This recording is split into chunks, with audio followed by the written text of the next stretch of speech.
Praise the Lord, saints. Praise the Lord. This is Elder Fitz. Welcome to the LFCC Ministers Corner. In this video, we are continuing our IBS series. IBS stands for Inductive Bible Study. It is a method of biblical interpretation. If you're new here to the channel or you just came across this video, I'll have links in the description down below, as well as I'll have a link in the upper corner of the video here, depending on what platform you're watching this on.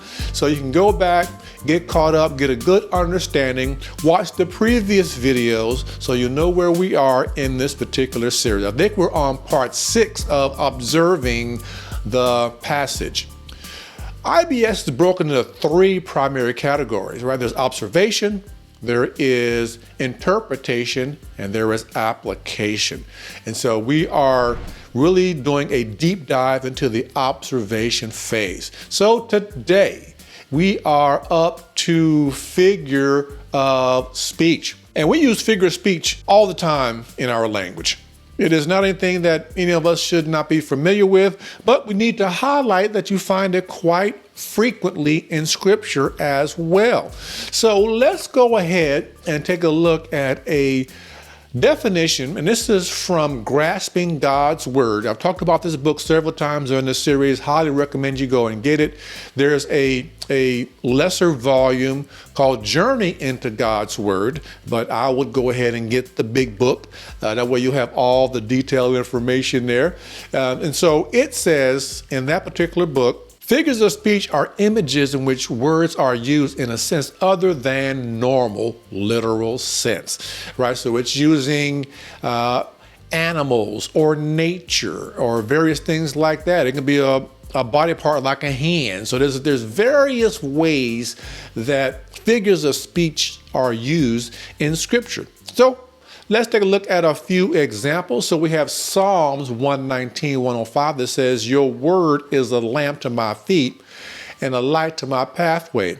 So obviously, God's word is not a lamp, but it uses this figure of speech. It uses this metaphor to let you know that God's word can illuminate your path. It can illuminate your life to help you see whatever direction you're going in throughout your life. It is the word of God that helps light the pathway.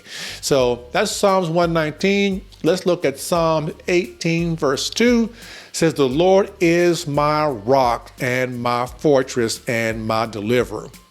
My God, my rock in whom I take refuge, my shield and the horn of my salvation, my stronghold." So there's a whole lot of metaphors being used in here.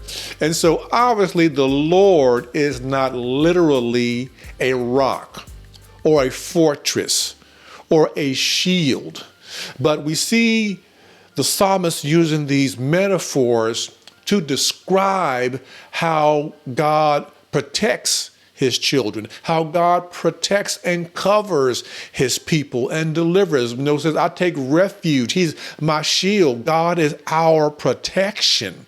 And so we are able to read through scriptures like this to help us understand God's word in a way that makes sense to us. Tons more you can look at when it comes to figure of speech. So just wanted to hit the highlights on that one. And so figures of speech, just a great way to observe the text. Look for them. Look for figures of speech. Well, this is Elder Fitz. God bless you, and I'll see you in the next video.